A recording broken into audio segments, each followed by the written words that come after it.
Two tails, one head.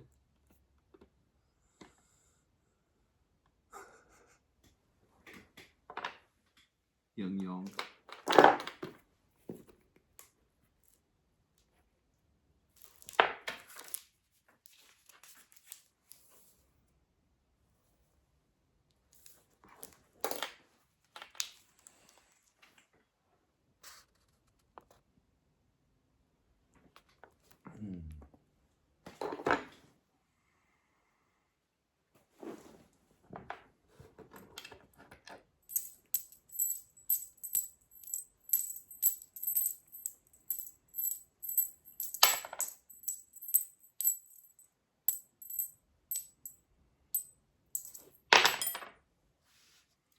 Two tails, one head. Yin yang.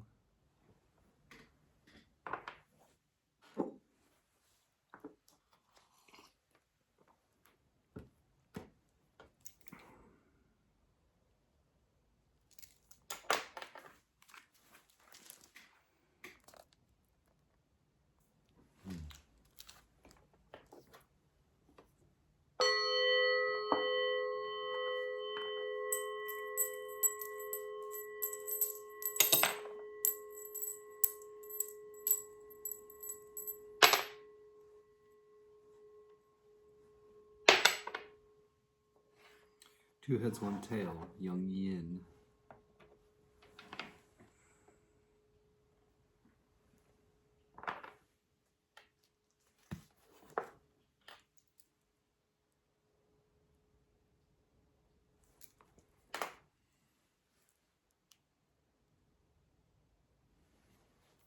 I believe that's the trigram, dewy, lake, or marsh.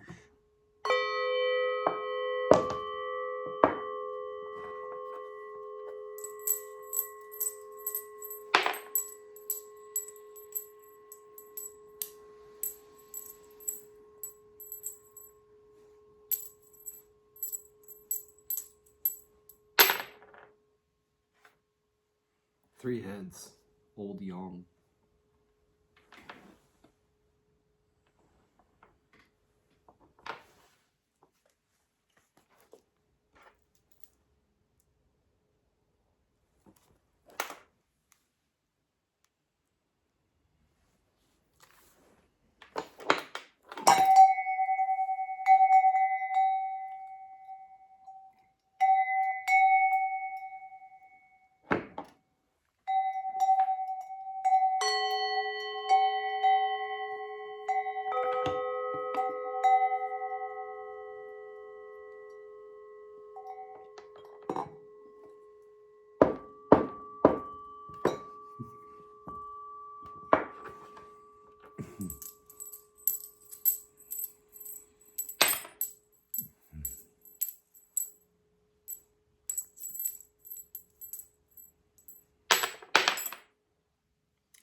3 heads, old young.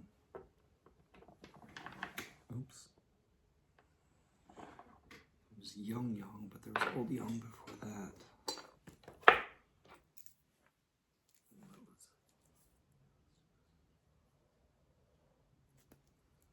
Boop.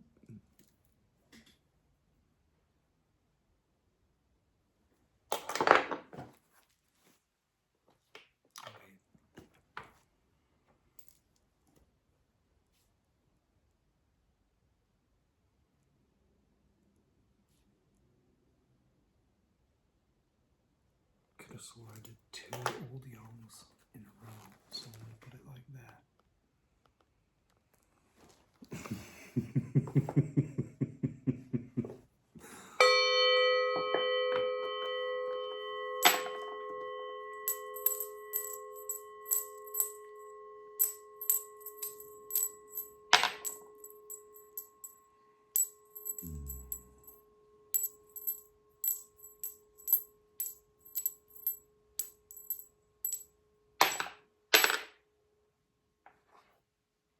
One head, 2 tails.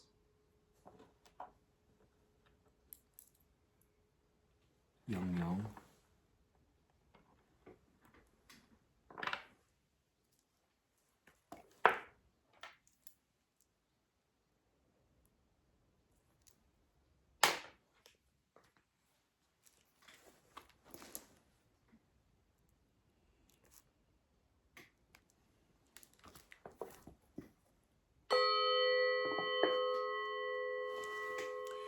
We will take a look at our trigrams and get our hexagrams from I-ming, Walking Your Path, Creating Your Future by Hilary Barrett. It's kind of a nice introductory I-ming commentary. So our first or bottom trigram goes solid, solid, broken. This trigram is dewy, lake, or marsh. Dewy is lake and marsh, abundant energy that teems with life. She is the impulse to communicate, share, and exchange, and delights in both inner and outer conversation. She brings things into circulation and gives them voice. This is the sheer enjoyment of participating in life to the full, expressing ourselves and hearing others and satisfying our desires. Lake is the youngest daughter, spirit of the fertile west and of autumn.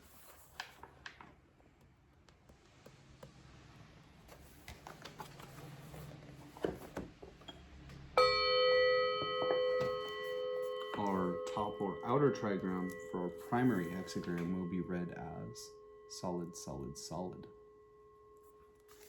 This is Qian, heaven.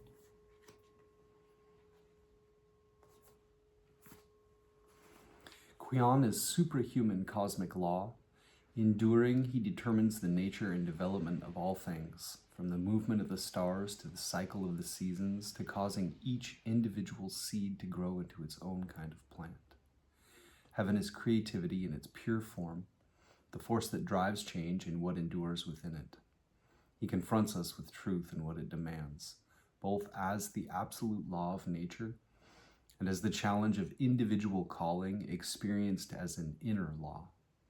He is both the awareness of what to do and how to be, and also the power to act on it. Heaven is Father, found in the northwest, the realm between autumn and winter, when the buds set and seeds fall to earth.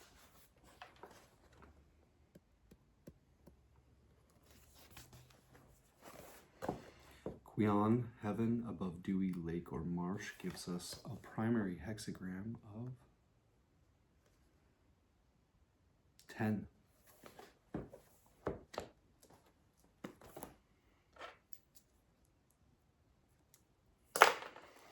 Once our 4th and 5th lines transform from old yang to young yin, our top trigram will then transform into broken, broken, solid for our supporting hexagram.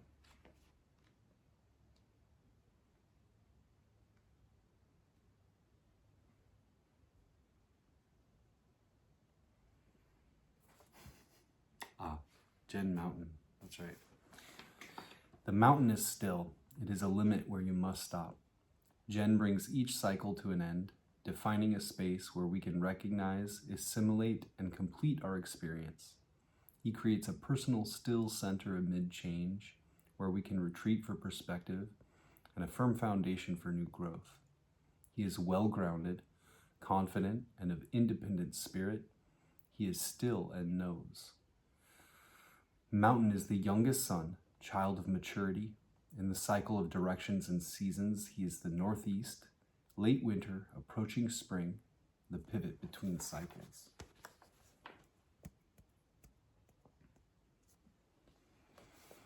So Jen Mountain above Dewey Lake or Marsh gives us Hexagram 41 as our supporting hexagram, which puts our primary hexagram in a broader context and influence, a direction of travel, an underlying issue that has to do with you and your relationship to it all. We'll be getting the titles of our hexagrams from I-ming's Taoist I Ching that he wrote in 1796 as a Taoist adept. Hexagram 10, he being translated by Thomas Clary, that's right, defines or gives the title to Hexagram 10 of treading, progress, advance of the positive, prevention of danger by caution, empowerment by calmness and trust.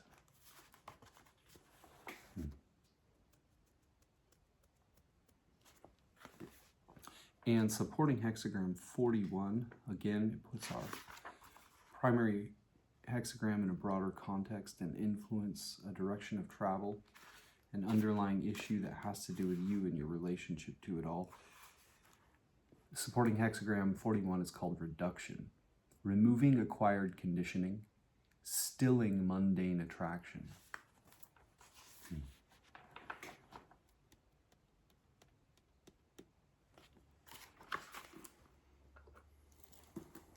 So we had treading as our primary and reduction as our supporting.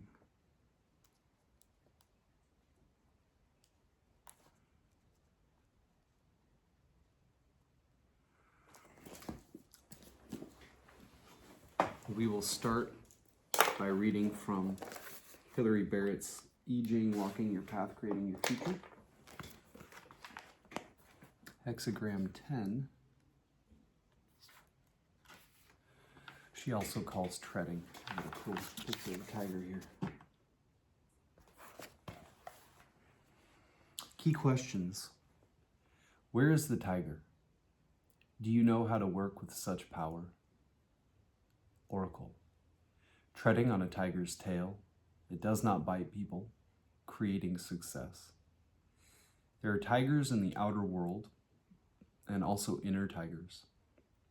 As you get close, it's good to recognize the tiger for what it is. Treading the tiger's tail is perilous.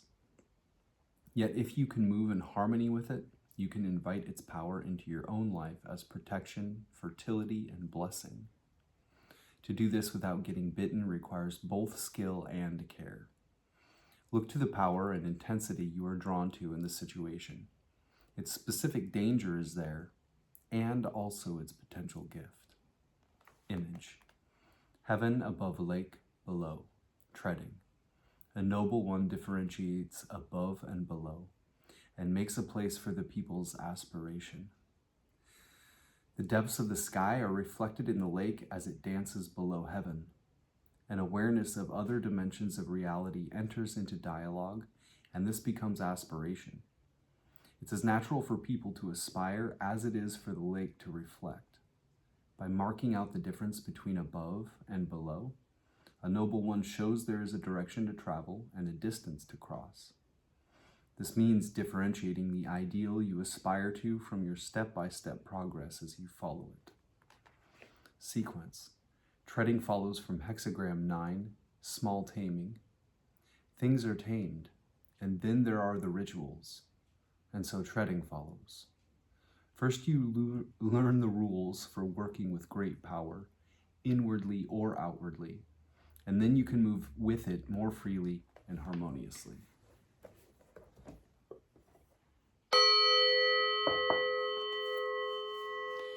And our supporting hexagram 41, reduction, which puts our primary hexagram in a broader context and influence, a direction of travel, an underlying issue that has to do with you and your relationship to it all. Hilary Barrett calls 41 reduction decreasing. Key questions. Why do you want to make such an offering? How much is truly asked of you? Could this be simpler? Oracle. Let's see where I got this. I don't know. Something regional center patient library. Got this used. NRC patient library.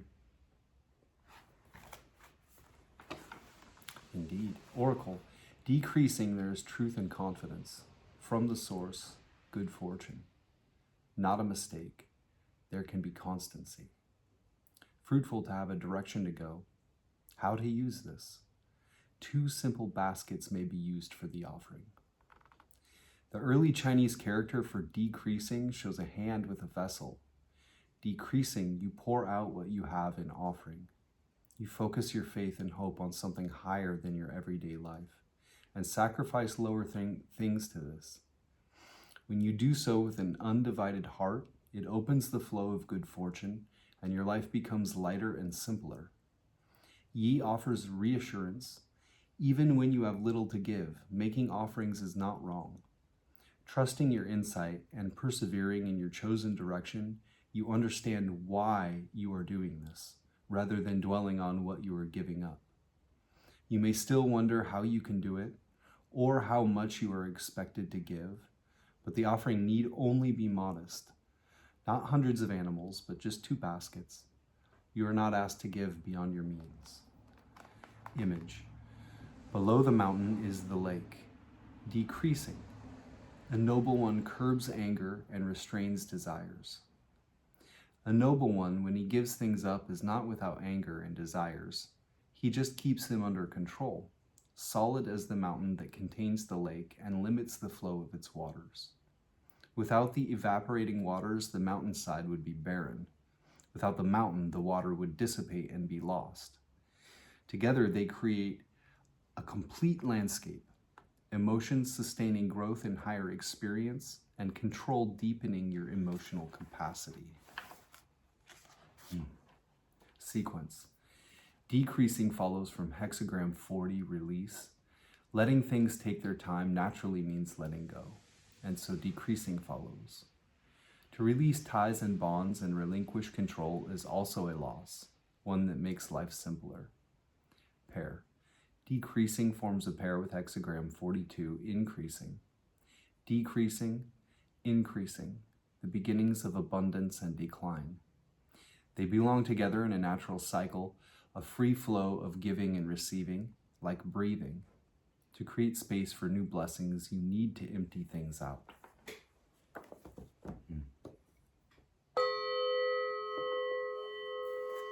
We'll now turn to our primary hexagram 10, treading, and read our changing lines 4 and 5. They put a pin in the map to say you are here, or at least here are some places you may find yourself. They take precedence over all other elements in the reading. Line 4 and 5 each have their own general context. Line 4, the capacity for action, showing how the work can be done. And line 5, strength and self-determination, clear vision, being in command. Line 5 is the line of the ruler. Hexagram 10, treading, line 4. Treading the tiger's tail, pleading, good fortune in the end. This is the moment when you are closest to the danger, and the moment when you can receive the tiger's gift. Tread extremely carefully, but be true. Ask for what you know you need. Such a path is lonely and dangerous. When you make your needs explicit, you become completely vulnerable. Yet, this is the way to enter into a true relationship with the tiger. And so in the long run, it will bring good fortune.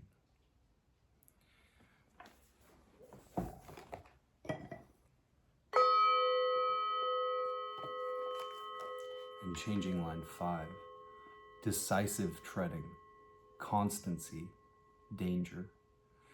Your treading embodies who you are. What you choose declares your identity.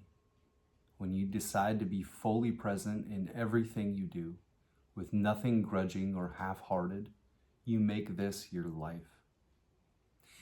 Constancy on this path is dangerous. When you are highly individualistic, you may not fit in so well. People who are less sensitive to their surroundings and to whatever isn't a part of their own identity are not so easy to relate to.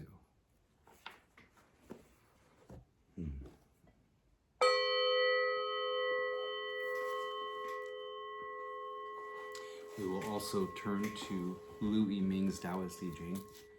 It's a nice alchemical I Ching commentary, and read what he has to say about our hexagrams and changing lines. Number 10, treading. Even when they tread on a tiger's tail, it doesn't bite them. It doesn't bite people. This is developmental. Explanation. Treading means forward progress. As for the qualities of the hexagram, above is heaven, strong, and below is lake, joyous. Yin is rejoicing in yang. With the advance of one yin, the hexagram will change into pure yang. Representing this, it is therefore called treading. This hexagram symbolizes progression of yang and prevention of danger. It follows on the preceding hexagram, a chord. In a chord, yin follows yang. But if you want yin to follow, it is necessary first to advance yang. When the progression of yang reaches proper balance, yin naturally follows it. This is the appropriate priority of the path of advancing yang. The true yang in people is inherent and need not be sought from another. When it mixes with acquired conditioning, true feeling is obscured and arbitrary feelings arise. Then true yang runs away outside. This is likened to a tiger running off and staying elsewhere as a member of another house. Though it is in another house, originally the tiger is one's own. It is just that people are not willing to call it back. The way of calling it back is not sought in heaven, or earth, or fire, or water, but only in lake. Lake as the youngest daughter. In the so-called temporal arrangement of the trigrams are associated with members of a family. Heaven is father, earth is mother, thunder is eldest son, wind is eldest daughter, water is middle son, fire is middle daughter, mountain is youngest son, and lake is youngest daughter. Lake, as the youngest daughter, travels the path of receptive submission in place of Mother Earth and is able to revert to yang by the culmination of yin. Its nature is harmonious and joyous.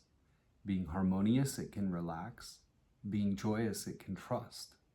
Being relaxed, it can go gradually. Trusting, it can endure long.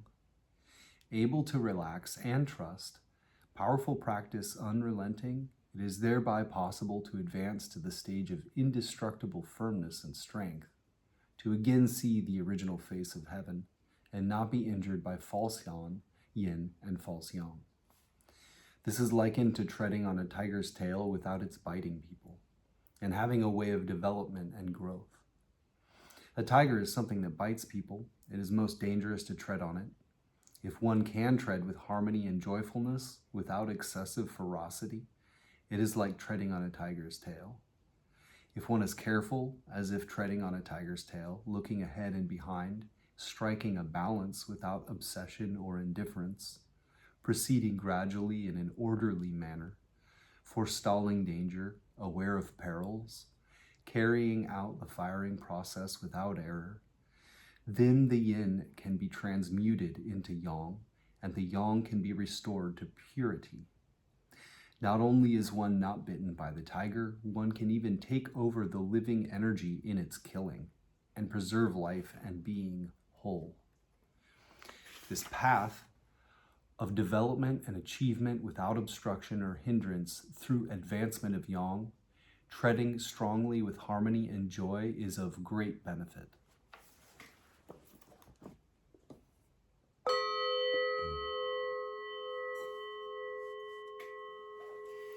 And our supporting hexagram 41, which puts our primary hexagram in a broader context and influence, a direction of travel, an underlying issue that has to do with you and your relationship to it all. 41, reduction. Reduction with sincerity is very auspicious, impeccable. It should be correct. It is beneficial to go somewhere. What is the use of two bowls? They can be used to receive. Explanation. Reduction means diminishing excess. As for the qualities of the hexagram, above is mountain, still, and below is lake, joyous. Having something to rejoice over, yet immediately stilling it. By stilling the joy, there is no errant thought. In the body of the hexagram, in the second and fifth lines, strength and flexibility are balanced. Emptiness and fullness are in accord. Strength does not become rambunctious. Flexibility does not become weakness.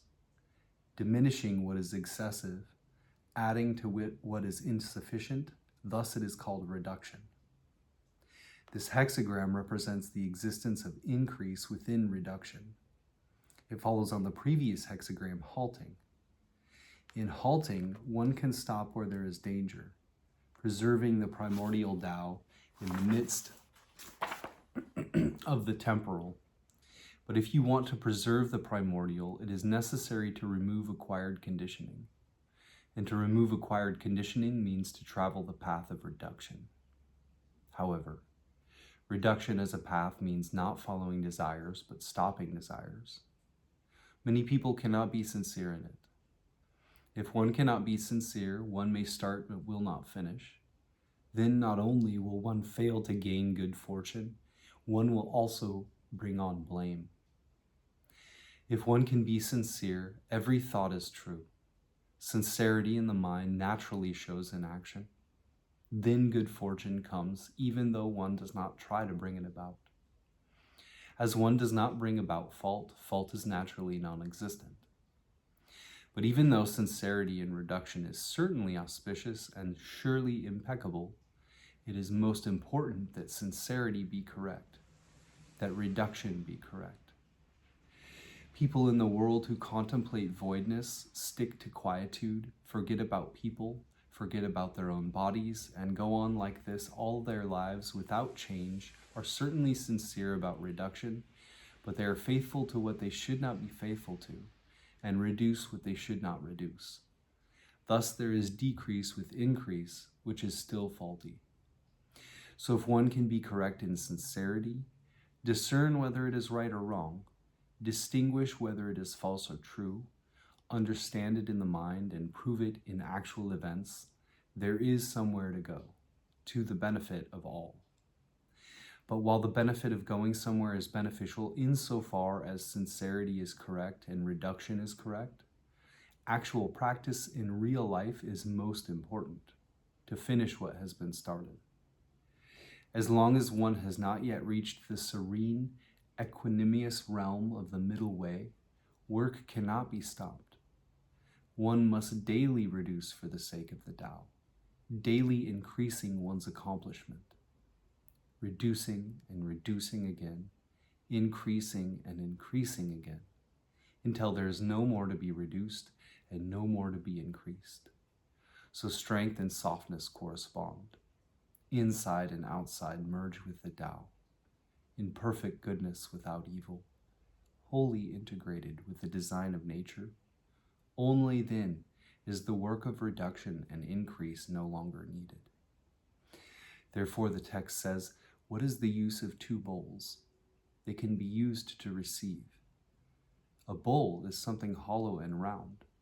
The two bowls are the balance of strength and flexibility represented by the second and fifth lines in correspondence. When strength and flexibility are balanced, there is flexibility in strength and strength in flexibility. Strength and flexibility are as one. The vitalities of the second and fifth lines subtly join and congeal, returning to the basis, going back to the origin. The spiritual embryo takes on form, and from this one receives the bliss of freedom and non-striving. One's fate now depends on oneself, not on heaven. Be sincere in reduction, and within reduction there is increase. This is no small matter.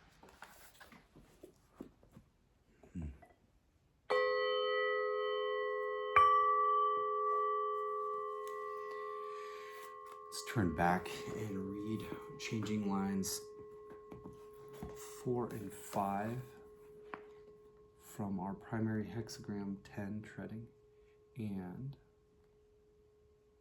each of them have their own general context. Line 4 has the general context, the capacity for action, asking how the work can be done, and changing line 5 has the general context, strength and self-determination, clear vision, being in command.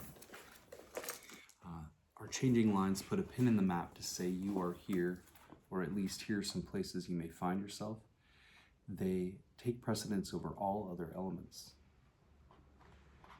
in the reading. Changing lines 4 and 5 of hexagram 10 treading. 4. Treading on the tail of a tiger. With caution, it will turn out well. Explanation. Being firm but not impetuous, truthfully clear-minded, flexible in action, forestalling danger, aware of perils, is like treading on a tiger's tail with caution, wary and careful. Not only can the tiger not bite, one will eventually tread on the ground of pure yang and attain felicity. This is treading the path with both firmness and flexibility.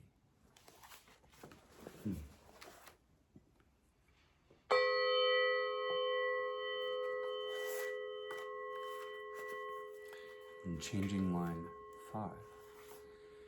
Treading decisively, even if one is upright, there is danger. Explanation.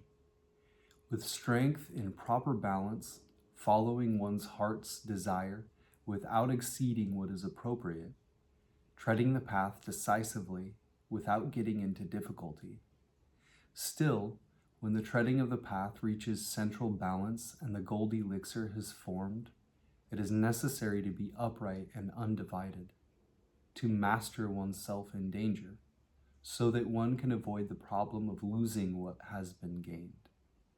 This is treading the path in which there is no one but oneself.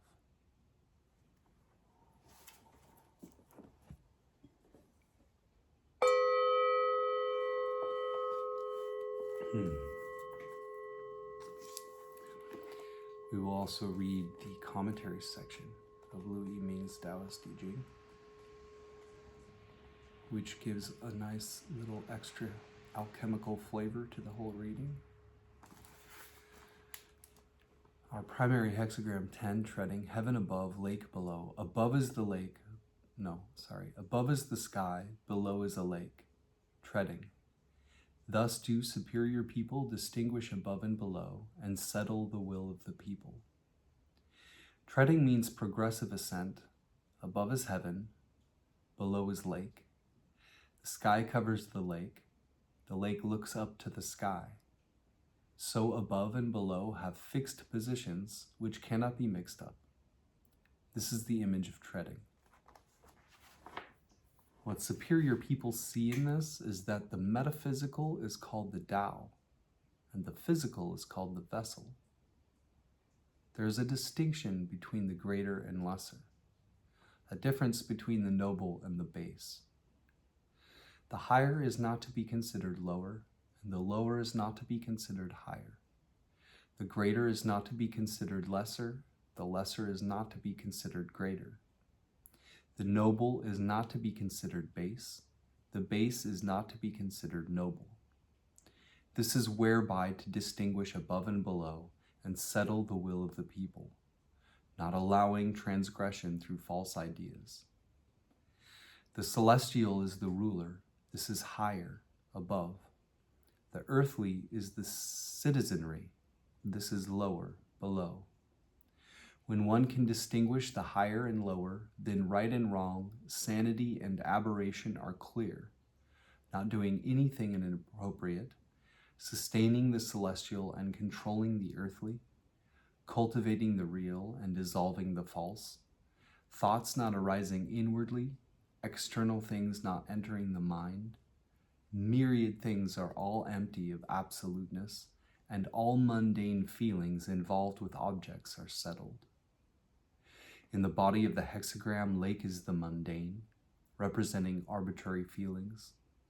Heaven is the celestial, representing true sense. When the mundane treads under the celestial and the celestial treads on top of the mundane, then arbitrary feelings do not arise and true sense is always present. True sense is unemotional sense. Using unemotional sense to control feelings is like a cat catching a mouse, like boiling water being poured on snow. In a short time, calamity turns to fortune. The will of the people is settled, and there is nothing to thwart the Tao. Then one gradually puts into practice the pure, unadulterated vitality of firm strength in proper balance. But settling the will of the people is all a matter of being able to distinguish the higher and the lower. The stability attained will be in proportion to the degree to which this distinction is successfully made. If there is any lack of clarity in this distinction, there will be that much instability. Therefore, the sage's science of fulfillment of nature and comprehension of life requires thorough investigation of principle as the first step.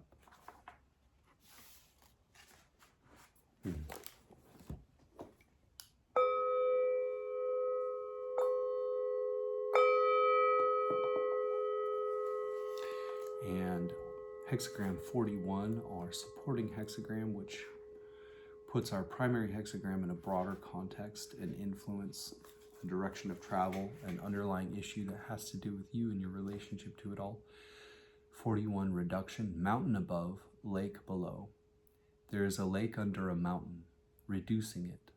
Thus does the superior person eliminate wrath and cupidity. Reduction means decrease. Above is mountain, below is lake. There is a lake under a mountain. Pardon. The mountain is above, the lake is below. As the mountain is invaded by the moisture of the lake, it does not rise high, and as the lake is limited by the mountain, it does not overflow. There is gain within reduction. This is the image of reduction. What's superior, I just had that dream of a lake at the base of the mountain and at the top of the mountain. Anyway, interesting. What superior people see in this is that the violence in people erupts as wrath. The self-interest in people emerges as cupidity. Once wrath and cupidity arise, they corrode natural reality, so their harm is very great. Therefore, superior people control their wrath, striving to change their temperament so that their nature and feelings are harmonious and peaceful, as steady as a mountain. They quell cupidity, striving to eliminate wandering thoughts so that their minds die and their spirits live, still and clear as a lake without waves. Wrath is something that impedes the way. Cupidity is a bandit that disturbs the way. If wrath and cupidity are not completely cleared up, even if the great way is in sight, it cannot be fully accomplished. Therefore, the first step in practicing the Tao is to eliminate wrath and cupidity. When one reduces away anger and desire, the work after that will be unobstructed, and there is hope for the way ahead. This is why Confucians consider it essential to conquer the self and return to propriety. Buddhists consider reduction of myriad phenomena to emptiness fundamental, and Taoists consider self-refinement to set up the foundation as primary. The sages of all three teachings first taught people to get rid of personal wrath and cupidity. The Taoist master Zhu Ouyang said, "If you want to cultivate the restorative elixir to perfection, first you must refine yourself and master your mind." Refining oneself means refining away this wrath and cupidity. Mastering the mind means to control the mind and not give rise to wrath and cupidity. If students are able, while in the midst of reduced reality, to reverse themselves and reduce falsehood, then it will not be difficult to practice the Tao.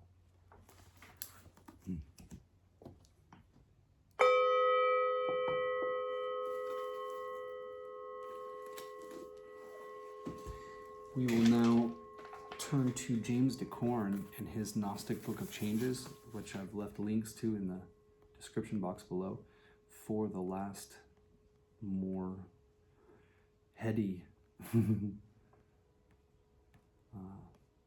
part of the reading.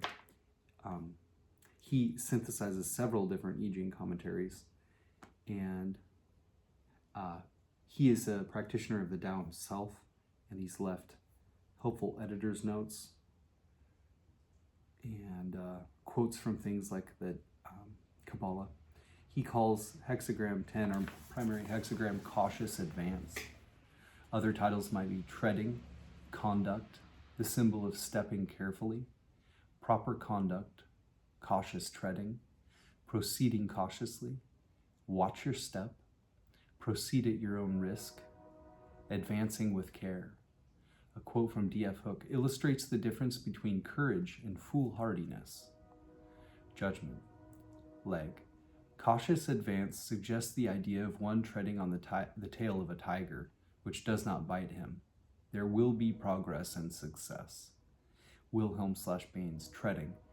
Treading upon the tail of the tiger, it does not bite the man.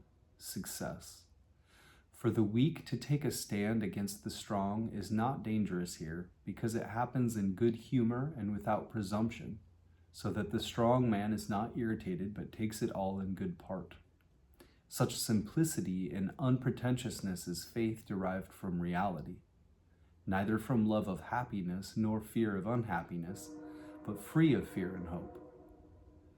Concern here is with the art of action by means of proper conduct, and presupposes being childlike in its highest sense.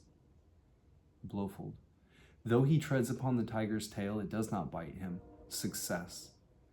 The general idea of this hexagram is that success can be won, but that the situation is dangerous enough to require extreme caution.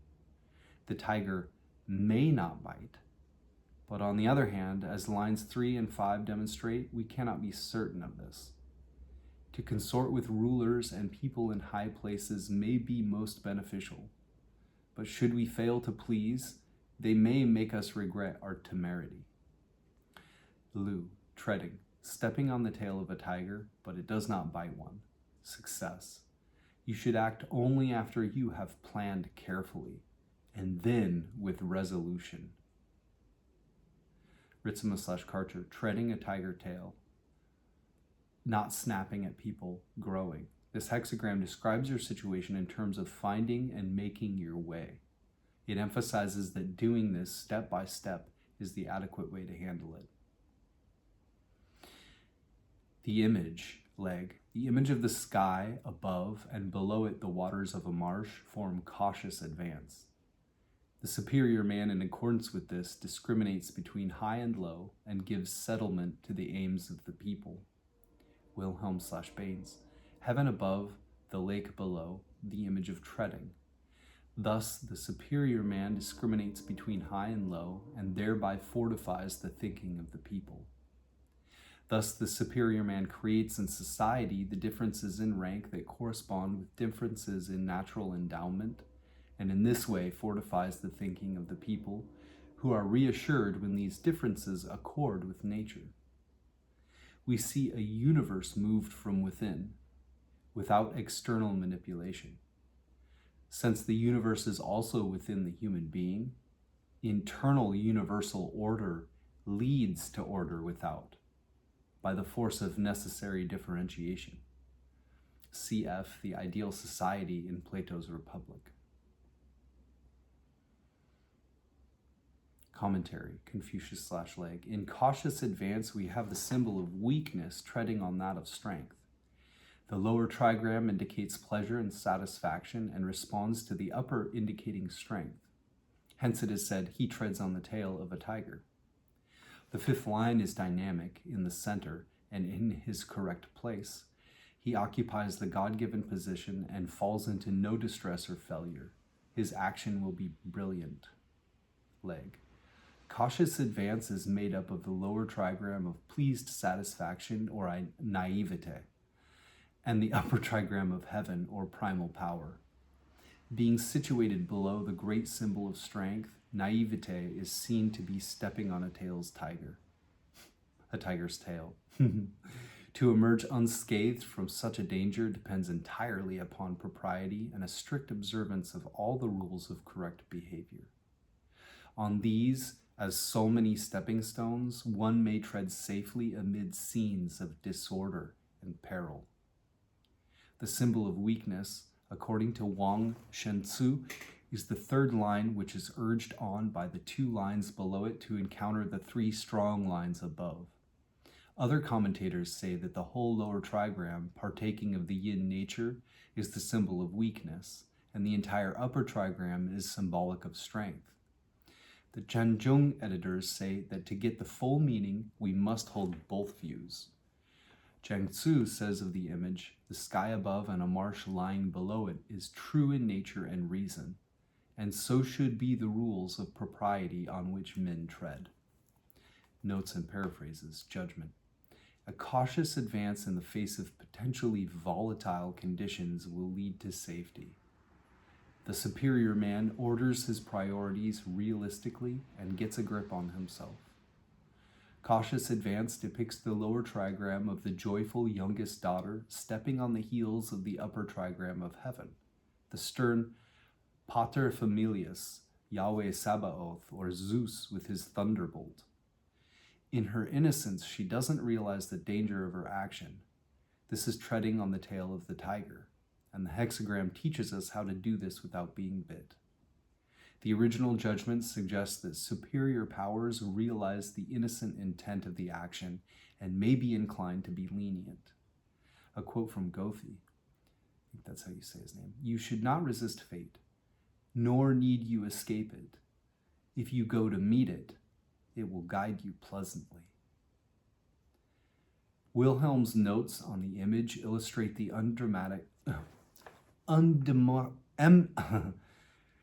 Wilhelm's notes on the image illustrate the undemocratic truth that although all men are created equal in the eyes of God, every human being possesses clearly differentiated strengths, weaknesses, talents, and incapacities. In lectures on the I-ming, he says, the secret of proper conduct is in inequality. Uniformity alone cannot give rise to proper conduct.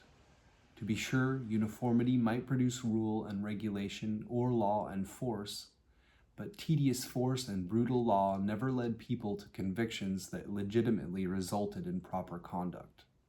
The term includes that which produces proper conduct and proper conduct achieved. Instead, as Confucius said, force produces only alienation, and people transgress secretly that which is public regulation. Cautious advance often images a test situation, or it can be a warning that you are walking on the edge of a precipice. The image of the Fool in the tarot deck has similar associations. Without changing lines, this hexagram implies a need for extreme caution, or that your actions are tempting fate. A quote from J. Blofeld.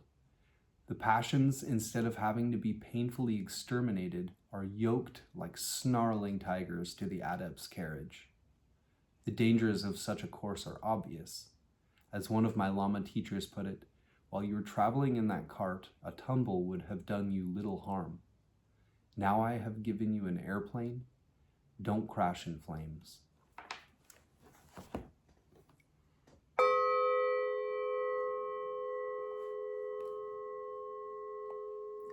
We'll now turn to hexagram 41 that puts our primary hexagram in a broader context and influence, a direction of travel, an underlying issue that has to do with you and your relationship to it all.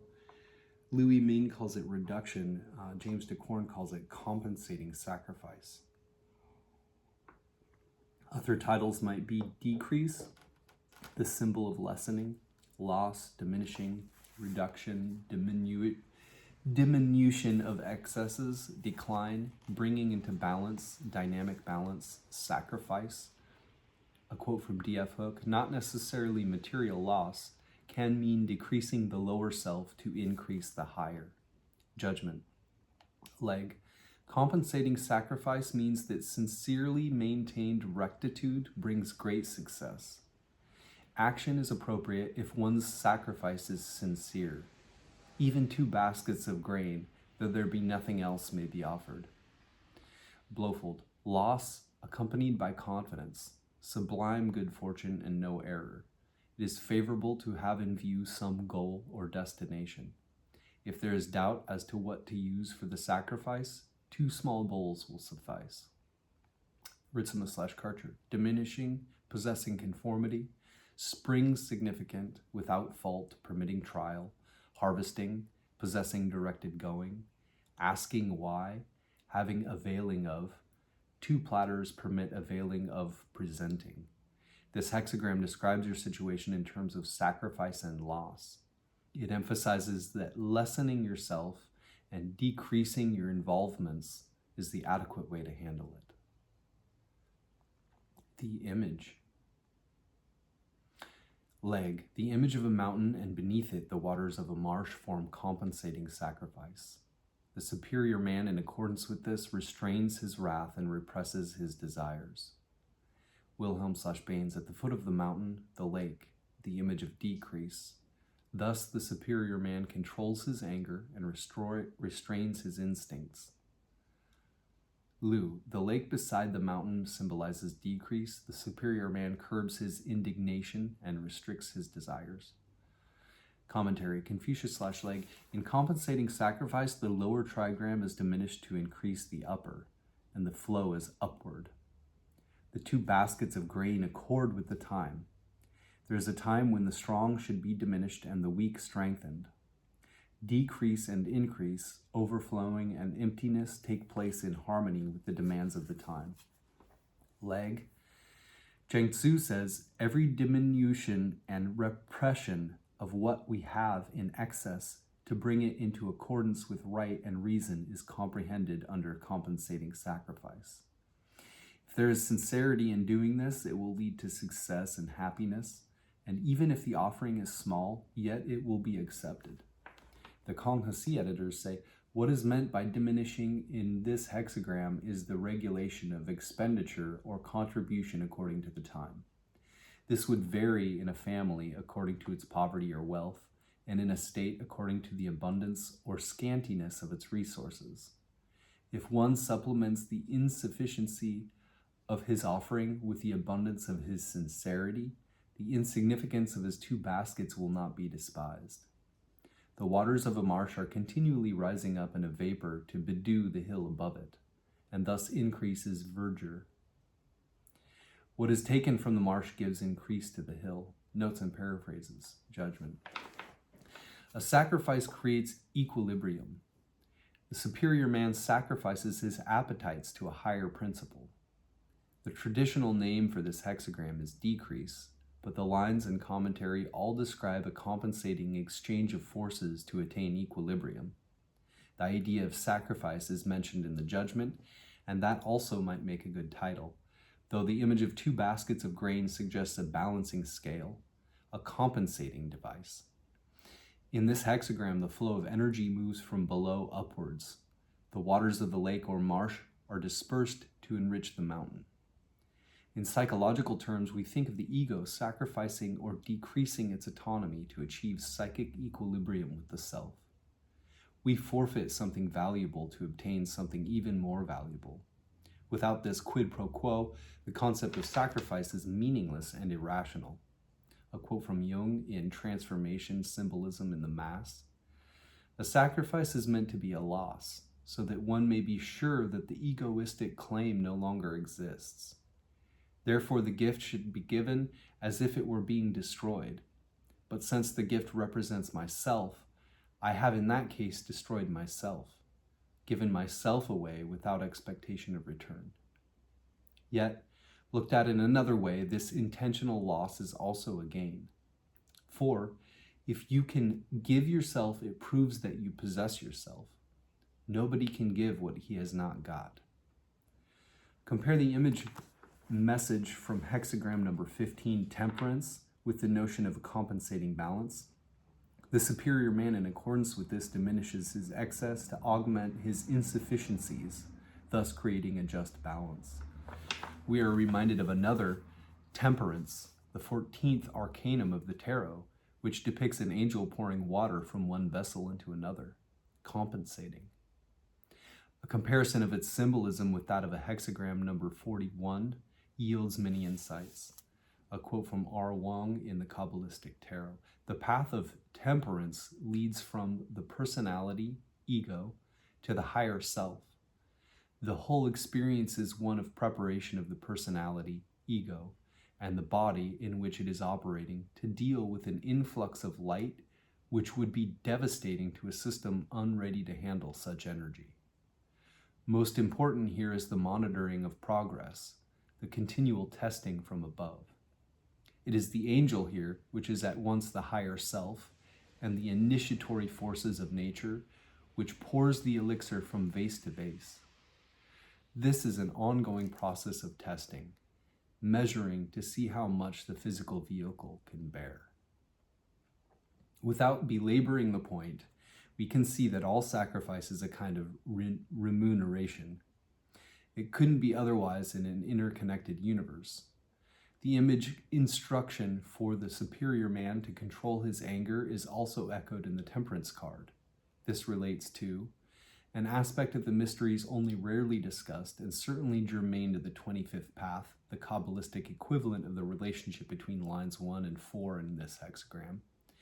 This is the very real hostility often felt by the student toward the path itself, as he works day after day and seems to be getting nowhere.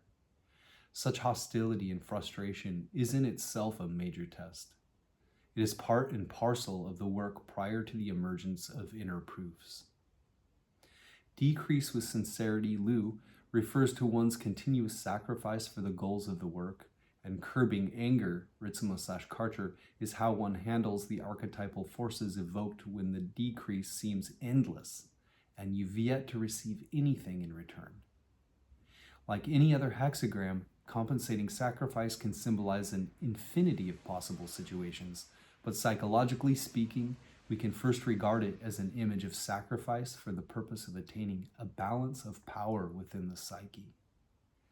Without the sacrificial devotion of the ego, the self cannot attain its will.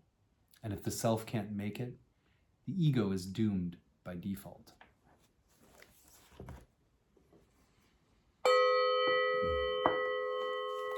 We will now go back to our changing lines 4 and 5 in hexagram 10, treading, or cautious advance. They put a pin in the map to say you are here, or at least here's some places you may find yourself. They take precedence over all other elements. Each of them has their own general context. Changing line 4 has the general context, the capacity for action, asking how the work can be done. And changing line 5 has the general context, strength and self-determination, clear vision, being in command. Changing line 4 of hexagram 10, James Dekorne calls cautious advance. Leg. The fourth line dynamic shows its subject treading on the tail of a tiger. He becomes full of apprehensive caution, and in the end there will be good fortune. Wilhelm / Baines. He treads on the tail of the tiger. Caution and circumspection lead ultimately to good fortune. Blowfold. To tread with impunity upon a tiger's tail, breathless caution is required. Good fortune in the end. This is an occasion for doing something dangerous, provided we are very cautious. Lu. He steps on the tail of the tiger. Caution and fearfulness. Good fortune in the end. Trouble or disaster threaten, and one must be very careful.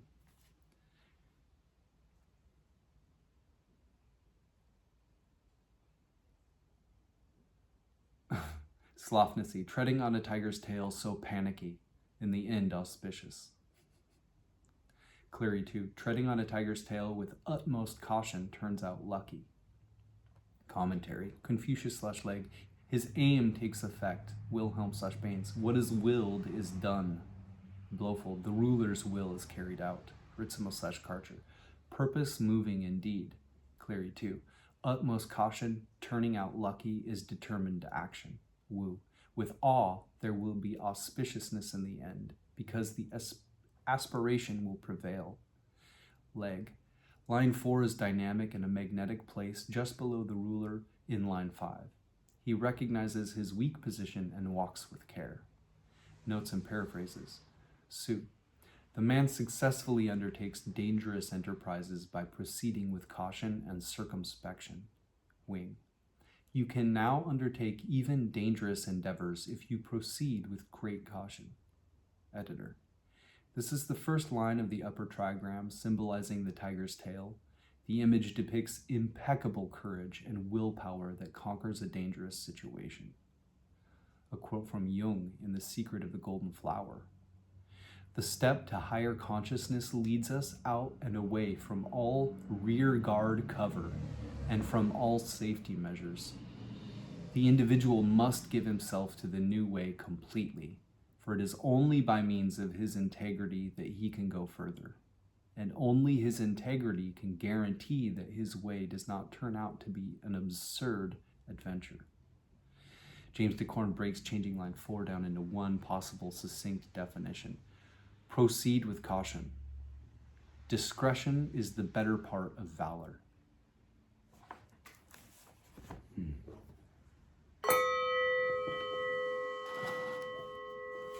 And changing line 5 of our primary hexagram 10, treading or cautious advance.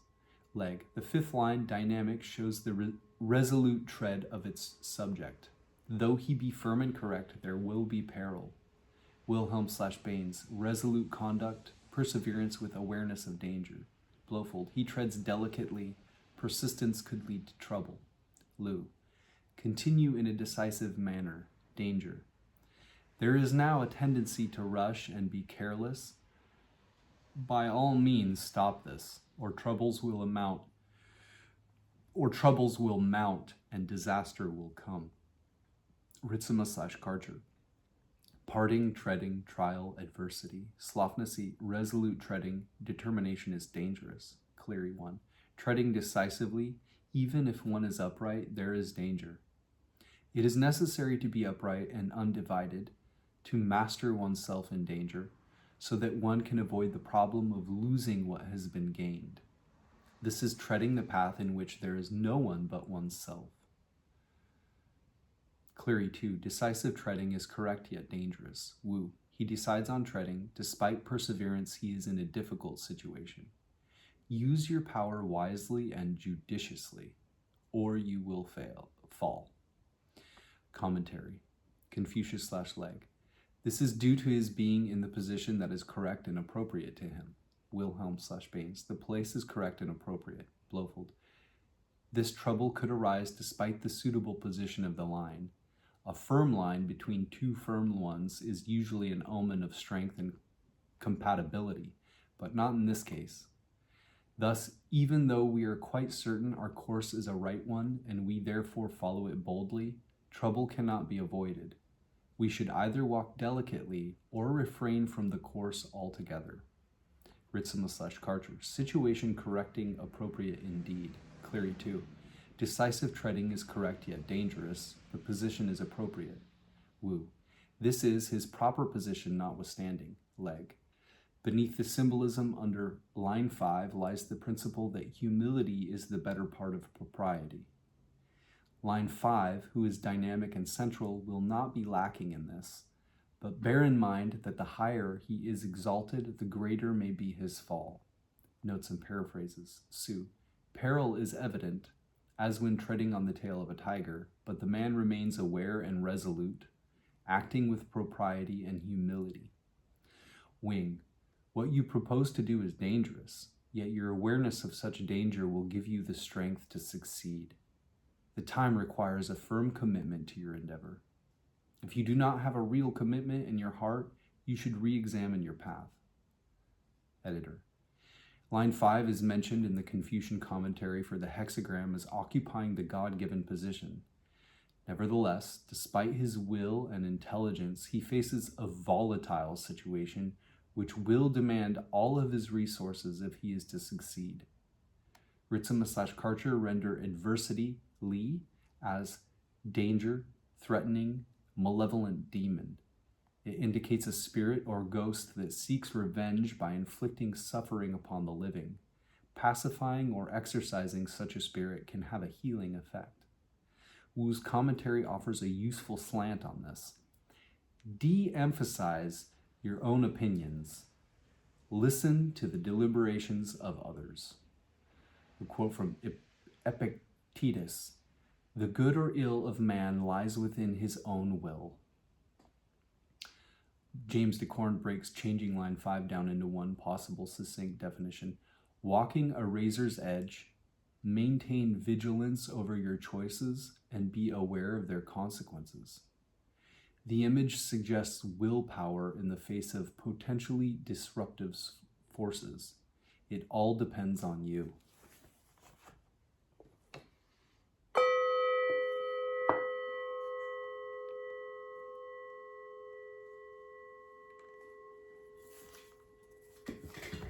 We'll now get some chapters out of the Tao Te Ching to read. Randomly card drawn, and we'll go over our reading. So, our primary hexagram 10, treading, had to do with walking on a tiger's tail. And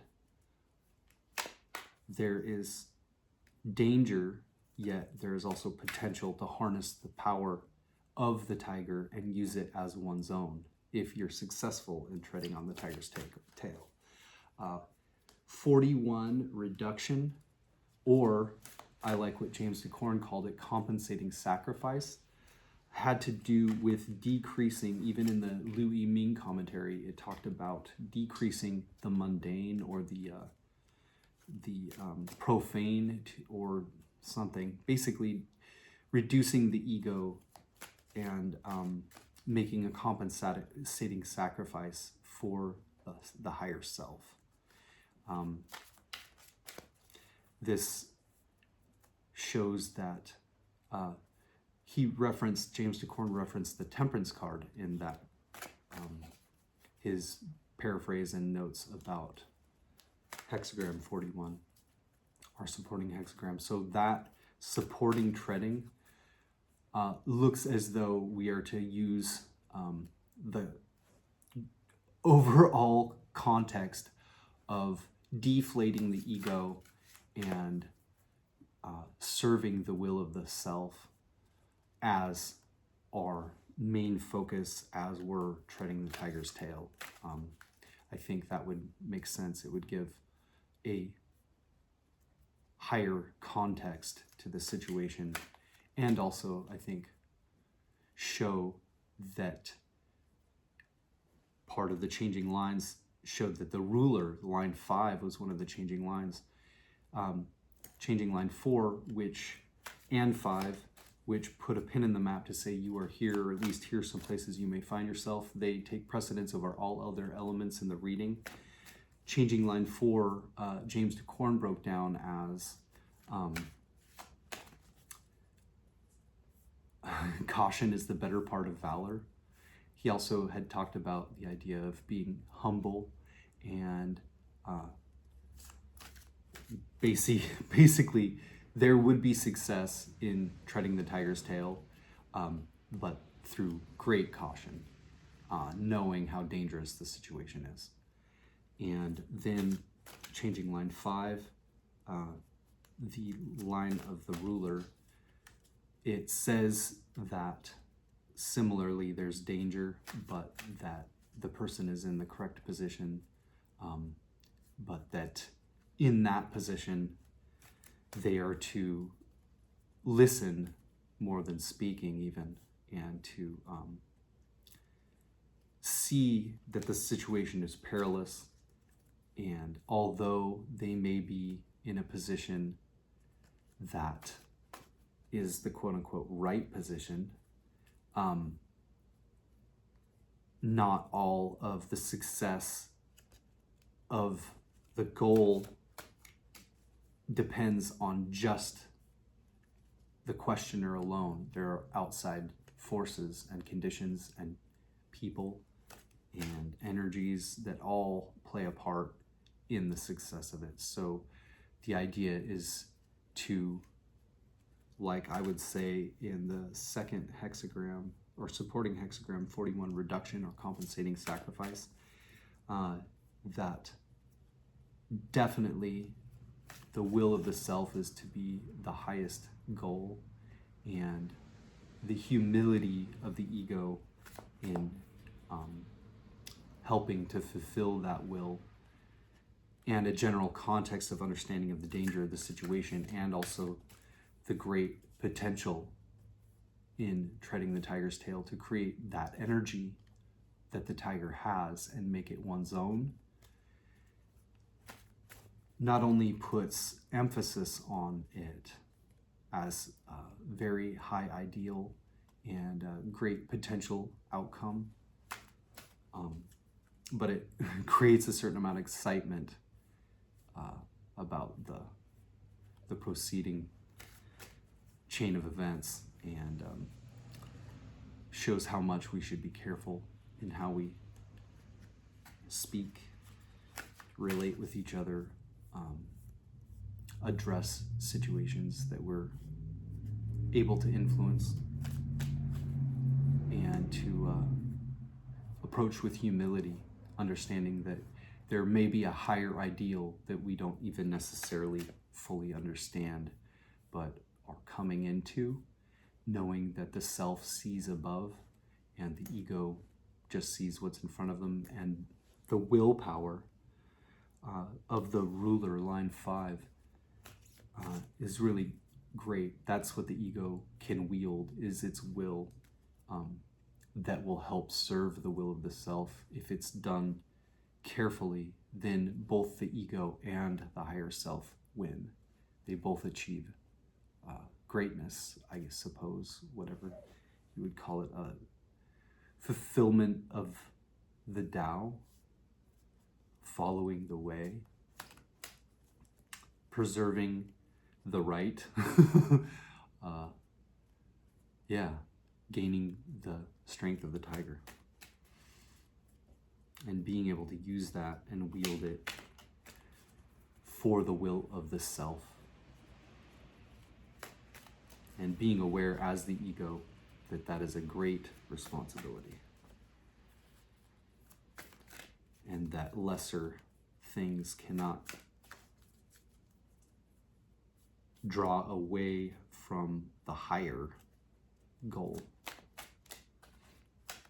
that of the self.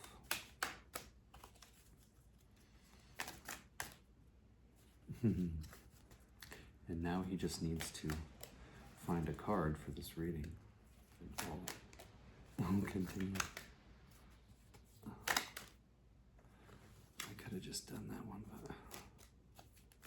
but geez, all right. We've got 41, 28, 14, 75, and 1 in that order. So we'll read Chapter 40 out of the Tao Te Ching. My copy is by Jia Fu Fang and Jane English. Chapter 41.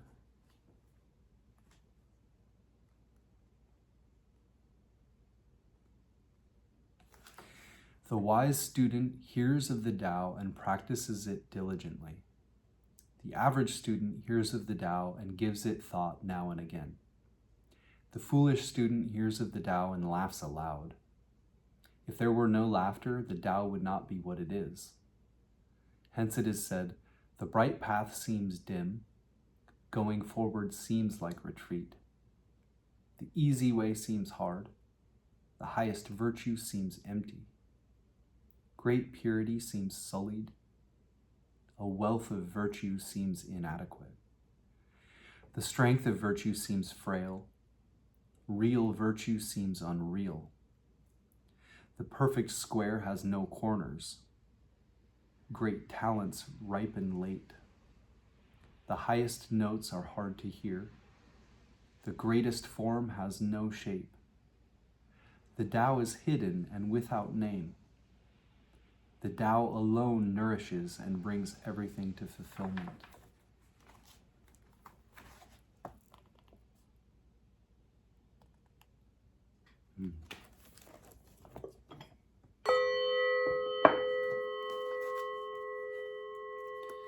Chapter 28.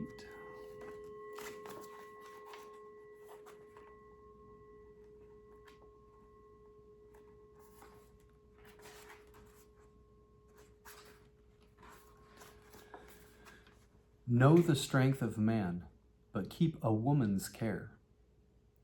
Be the stream of the universe. Being the stream of the universe, ever true and unswerving, become as a little child once more. Know the white, but keep the black. Be an example to the world. Being an example to the world, ever true and unwavering, return to the infinite. Know honor, yet keep humility. Be the valley of the universe. Being the valley of the universe, ever true and resourceful, return to the state of the uncarved block. When the block is carved, it becomes useful. When the sage uses it, he becomes the ruler. Thus, a great tailor cuts little.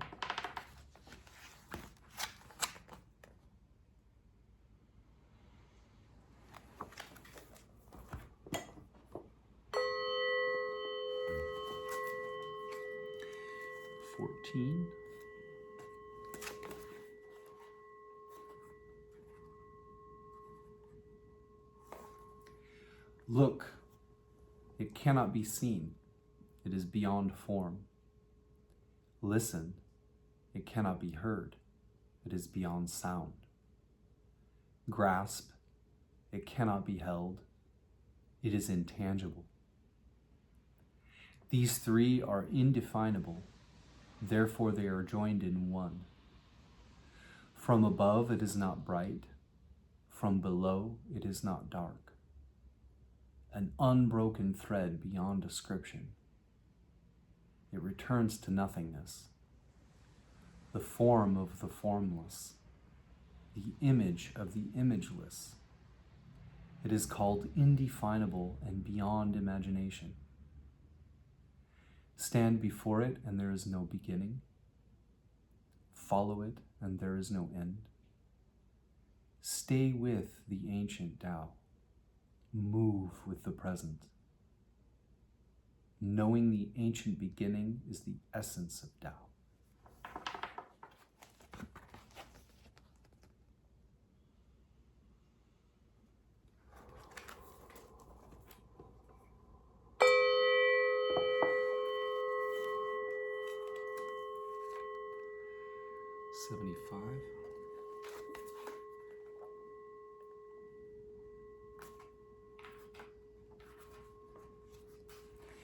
Why are the people starving? Because the rulers eat up the money in taxes. Therefore the people are starving. Why are the people rebellious? Because the rulers interfere too much, therefore they are rebellious. Why do the people think so little of death? Because the rulers demand too much of life, therefore the people take death lightly. Having little to live on, one knows better than to value life too much.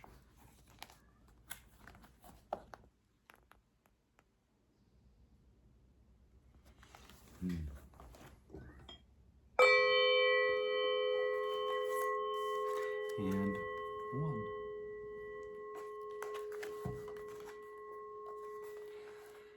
The Tao that can be told is not the eternal Tao. The name that can be named is not the eternal name. The nameless is the beginning of heaven and earth.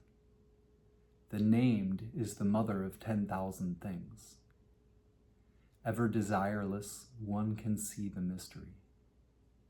Ever desiring, one can see the manifestations. These two spring from the same source but differ in name.